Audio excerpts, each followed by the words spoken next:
Second PUC ವಿದ್ಯಾರ್ಥಿಗಳಿಗೂ ನಮಸ್ಕಾರ. ವಿದ್ಯಾರ್ಥಿಗಳ ಇವತ್ತು ನಿಮ್ಮ second PUC business study exams ಮುಗಿದಿದೆ, ವ್ಯವಹಾರ ಅಧ್ಯಯನ ಎಕ್ಸಾಮ್ ಮುಗಿದಿದೆ. ಇದರ ಕೀ ಆನ್ಸರ್ಸ್ ಗಳನ್ನ ಇವತ್ತಿನ ಈ ವಿಡಿಯೋನಲ್ಲಿ ನೋಡೋಣ. ಅದಕ್ಕಿಂತ ಮುಂಚೆ ಇನ್ನೊಂದು ವಿಷಯ, ಕಾಮೆಂಟ್ ಬಾಕ್ಸ್ ನಲ್ಲಿ ಎಷ್ಟೆಲ್ಲ ಬರ್ದಿದ್ದೀರಾ ಅಂತ ಕಾಮೆಂಟ್ ಹಾಕಿ. ಯಾಕಂದ್ರೆ ಇದು ನನಗೆ ಯೂಸ್ ಇಲ್ಲ, ಬಟ್ ಬೇರೆ ವಿದ್ಯಾರ್ಥಿಗಳಿಗೆ ತುಂಬಾನೇ ಯೂಸ್ ಆಗುತ್ತೆ.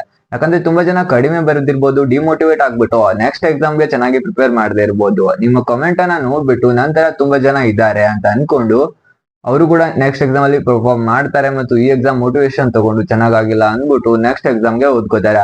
ಅದಕ್ಕೋಸ್ಕರ ತಪ್ಪದೆ ಕಮೆಂಟ್ ಹಾಕಿ. ಜಾಸ್ತಿ ಬರ್ದಿರೋರು ಕೂಡ ಕಮೆಂಟ್ ಬಾಕ್ಸ್ ನಲ್ಲಿ ಕಮೆಂಟ್ ಹಾಕೋದನ್ನ ಮರಿಬೇಡಿ ಫ್ರೆಂಡ್ಸ್. ಬನ್ನಿ ವಿಡಿಯೋನ ಶುರು ಮಾಡೋಣ. ಇನ್ನಾಕ್ ತಡ ಮಾಡೋದು, ಯಾರು ಲೈಕ್ ಹಾಕಿಲ್ಲ ಬೇಗನೆ ಒಂದು ಲೈಕ್ ಹಾಕಿ ಅಂತ ಹೇಳ್ತಾ, ನಮ್ಮ ಚಾನಲ್ಗೆ ಸಬ್ಸ್ಕ್ರೈಬ್ ಮಾಡಿದವರು ಸಬ್ಸ್ಕ್ರೈಬ್ ಮಾಡ್ಕೊಳ್ಳಿ. ನಿಮ್ಮ ರಿಸಲ್ಟ್ ಅಪ್ಡೇಟ್ ಕೂಡ ನಮ್ಮ ಚಾನಲ್ ಅಲ್ಲೇ ಬರ್ತಾ ಇರ್ತಾ. ಈ ವಿಡಿಯೋನ ನೀವು ಫ್ರೆಂಡ್ಸ್ ಕೂಡ ಶೇರ್ ಮಾಡಿ, ಅವರಿಗೂ ಕೂಡ ಯೂಸ್ ಆಗ್ಲಿ. ಬನ್ನಿ ಶುರು ಮಾಡೋಣ. ಮೊದಲನೇ ಆನ್ಸರ್ ಬಂದ್ಬಿಟ್ಟು ಉದ್ಯೋಗಾವಕಾಶ ಒದಗಿಸುವುದು ಅಂತ ಇದೆ. ಇನ್ನ ಸೆಕೆಂಡ್ ಒನ್ ನೋಡೋದಾದ್ರೆ ನೇಮಕಾತಿ ಆಂತರಿಕ ಮೂಲ ವರ್ಗಾವಣೆ. ಇನ್ನ ಥರ್ಡ್ ಒನ್ ಆನ್ಸರ್ ನೋಡೋದಾದ್ರೆ ಅಬ್ರಾಹಂ ಮಾಸ್ಲೋ ಅಂತ ಇದೆ. ಇನ್ನ ಫೋರ್ತ್ ಒನ್ ನೋಡೋದಾದ್ರೆ ಕಾರ್ಯನಿರ್ವಹಣೆ ಶಿಷ್ಟಗಳನ್ನ ನಿರ್ಧರಿಸುವುದು ಅಂತ ಇದೆ. ಇನ್ನ ಫಿಫ್ತ್ ಒನ್ ನೋಡೋದಾದ್ರೆ ಕೈಯಲ್ಲಿರುವ ನಗದು ಅಂತ ಬರುತ್ತೆ. ಇನ್ನ ಫಿಲ್ ಇನ್ ದ ಬ್ಲಾಂಕ್ಸ್ ಅಂದ್ರೆ ಬಿಟ್ಟ ಸ್ಥಳ ತುಂಬಿರು ನೋಡೋದಾದ್ರೆ ನಿರ್ವಹಣೆಯ ತತ್ವ. ಆರನೇ ಆನ್ಸರ್ ಬಂದ್ಬಿಟ್ಟು ನಿರ್ವಹಣೆ ತತ್ವ. ಇನ್ನ ಏಳನೇ ಆನ್ಸರ್ ಬಂದ್ಬಿಟ್ಟು ಮುಂಗಡ ಪತ್ರ. ಇನ್ನ ಎಂಟನೇ ಆನ್ಸರ್ ಬಂದ್ಬಿಟ್ಟು ಪ್ರತಿ ನಿಯೋಜನೆ. ಇನ್ನ ಒಂಬತ್ತನೇ ಆನ್ಸರ್ ಬಂದ್ಬಿಟ್ಟು ರವಾನೆದಾರ ಅಂತ ಇದೆ. ಇನ್ನ ಹತ್ತನೇ ಆನ್ಸರ್ ನೋಡೋದಾದ್ರೆ ಪ್ರಚಾರ ಅಂತ ಇದೆ ಫ್ರೆಂಡ್ಸ್. ಇನ್ನ ಹೊಂದಿಸಿ ಬರೆಯಿರಿ ಇದನ್ನ ನೋಡಕ್ ಹೋದ್ರೆ ಮೊದಲನೇ ಆನ್ಸರ್ ಬಂದ್ಬಿಟ್ಟು ತೆರಿಗೆ ಆಡಳಿತ ಕ್ರಮ ಅಂತ ಇದೆ. ಇನ್ನ ಎರಡನೇ ಆಪ್ಷನ್ ಬಿ ಆನ್ಸರ್ ನೋಡೋದಾದ್ರೆ ಭವಿಷ್ಯಕ್ಕೆ ಸಂಬಂಧಿಸಿದ ಊಹೆಗಳು ಅಂತ ಇದೆ. ಇನ್ನ ಉತ್ಪನ್ನ ವಿಶೇಷತೆ, ಇದು ಮೂರನೇ ಆನ್ಸರ್ ಆಗಿರುತ್ತೆ.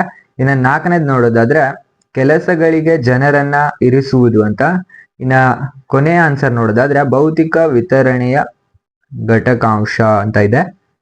ಇನ್ನ ನೆಕ್ಸ್ಟ್ ಒನ್ ನೋಡೋಣ ಫ್ರೆಂಡ್ಸ್. 1 ಮಾರ್ಕ್ಸ್, 2 ಮಾರ್ಕ್ಸ್ ಮತ್ತೆ 4 ಮಾರ್ಕ್ಸ್, 8 ಮಾರ್ಕ್ಸ್ ಎಲ್ಲವನ್ನ ಬರ್ದಿರ್ತೀರಾ. ಬಟ್ ಯಾವ ರೀತಿ ಬರ್ದಿದ್ರೆ ಮಾರ್ಕ್ಸ್ ಕೊಡ್ತಾರೆ ಅಂತ ತಿಳಿಸ್ಕೊಡ್ತೀನಿ. ಯಾಕಂದ್ರೆ ನಿಮಗೆ ಈ ಎಕ್ಸಾಮ್ದು ಒಂದು ಟೆನ್ಷನ್ ಹೋಗ್ಬಿಟ್ರೆ ನೆಕ್ಸ್ಟ್ ಎಕ್ಸಾಮ್ಗೆ ಚೆನ್ನಾಗಿ ಓದ್ತೀರಾ. ಇಲ್ಲಾಂದ್ರೆ ನೀವು ಓದೋ ಟೈಮಲ್ಲೂ ಕೂಡ ಇದೇ ಯೋಚನೆ ಬರುತ್ತೆ, ಯಾವ ರೀತಿ ವ್ಯಾಲ್ಯೂಯೇಟರ್ ಚೆಕ್ ಮಾಡ್ತಾರೆ, ಮಾರ್ಕ್ಸ್ ಕೊಡ್ತಾರೋ ಇಲ್ವೋ ಅಂತ. ಅದಕ್ಕೋಸ್ಕರ ಒಂದು ಕ್ಲಾರಿಟಿ ಕೊಡ್ತೀನಿ ಫ್ರೆಂಡ್ಸ್. ಏನಂದ್ರೆ ನೀವು 1 ಮಾರ್ಕ್ಸ್ಗೆ ಬರ್ದಿರ್ತೀರಾ, ಅದು ಅಕ್ಯುರೇಟ್ ಆಗಿ ಬರ್ದಿರ್ತೀರಾ. ಮತ್ತೆ ಇನ್ನು 2 ಮಾರ್ಕ್ಸ್ಗೂ ಕೂಡ ಅದೇ ರೀತಿ ಇರುತ್ತೆ, ಒಂದಷ್ಟು ಪಾಯಿಂಟ್ಸ್ಗಳು ಮತ್ತೆ ಎಕ್ಸ್ಪ್ಲನೇಷನ್ ಅನ್ನ ಕೂಡ ಓನ್ ಆಗಿ ಬರ್ದಿದ್ರೆ 2 ಮಾರ್ಕ್ಸ್ ಕೊಡೋಲ್ಲಿ 1 ಮಾರ್ಕ್ಸ್ ಕೊಡ್ಬೋದು ಓನ್ ಆಗಿ ಬರ್ದಿದ್ರೆ. ಬಟ್ ಬುಕ್ ವೈಸ್ ಏನಿರುತ್ತೆ ಟೆಕ್ಸ್ಟ್ ಬುಕ್ ಥ್ರೂ ನೀವು ಬರ್ದಿದ್ರೆ ನಿಮಗೆ ಫುಲ್ ಮಾರ್ಕ್ಸ್ ಸಿಗುತ್ತೆ. ಇನ್ನ 4 ಮಾರ್ಕ್ಸ್ ಕಡೆ ಹೋಗೋದಾದ್ರೆ ಪಾಯಿಂಟ್ಗಳು ಕೊಟ್ಟಿರ್ತಾರಲ್ವಾ ಟೆಕ್ಸ್ಟ್ ಬುಕ್ ಅಲ್ಲಿ, ಅದು ಅಕ್ಯುರೇಟ್ ಆಗಿ ಇರಬೇಕು. ಅಂದ್ರೆ ಹಿಂದೆ ಮುಂದೆ ಆದ್ರೆ ನಡೆಯುತ್ತೆ, ಬಟ್ ಅಕ್ಯುರೇಟ್ ಆಗಿ ಪಾಯಿಂಟ್ಸ್ ಇರಬೇಕು.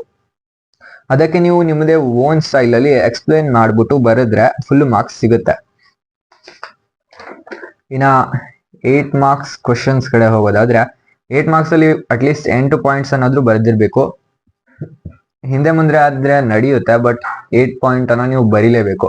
8 ಪಾಯಿಂಟ್ ಬರೆದು ಅದಕ್ಕೆ ನಿಮ್ಮ ಓನ್ ಎಕ್ಸ್ಪ್ಲನೇಷನ್ ಬರೆದ್ರು ಕೂಡ ಮಾರ್ಕ್ಸ್ ಸಿಗುತ್ತೆ. ಅಲ್ಲೋ ಇಲ್ಲೋ ನೀವು ರಿಲೇಟೆಡ್ ಆಗಿರ್ದೇ ಇರೋದನ್ನ ಬರೆದ್ರೆ 1 ಮಾರ್ಕ್ಸ್ 2 ಮಾರ್ಕ್ಸ್ ತೆಗಿಬಹುದು. ಬಟ್ ಚೆನ್ನಾಗಿ ಬರೆದಿದ್ರೆ ಎಲ್ಲದಕ್ಕೆ ಮಾರ್ಕ್ಸ್ ಸಿಗುತ್ತೆ. ಡೋಂಟ್ ವರಿ ಗೈಸ್, ಎಕ್ಸಾಮ್ ಮುಗಿದಿದೆ. ನೆಕ್ಸ್ಟ್ ಎಕ್ಸಾಮ್ಗೆ ಚೆನ್ನಾಗಿ ಪ್ರಿಪೇರ್ ಆಗಿ. ಇದು ಕಡಿಮೆ ಆದ್ರೂ ಕೂಡ ತಲೆ ಕೆಡಿಸ್ಕೋಬೇಡಿ, ಮುಂದಿನ ಎಕ್ಸಾಮ್ಗಳಲ್ಲಿ ಸ್ಕೋರ್ ಮಾಡಿ ಅಂತ ಹೇಳ್ತಾ ಇಲ್ಲಿವರೆಗೂ ವಿಡಿಯೋ ನೋಡಿದ್ದಕ್ಕೆ thank you so much. Video ನಿಮಗೆ ಯೂಸ್ಫುಲ್ ಆಗಿದೆ ತಪ್ಪದೆ ಲೈಕ್ ಹಾಕಿ, ಯೂಸ್ ಆಗಿರಲಿಲ್ಲ ಅಂದ್ರೆ ಡಿಸ್ಲೈಕ್ ಹಾಕಿ ಹೋಗಿ ಫ್ರೆಂಡ್ಸ್.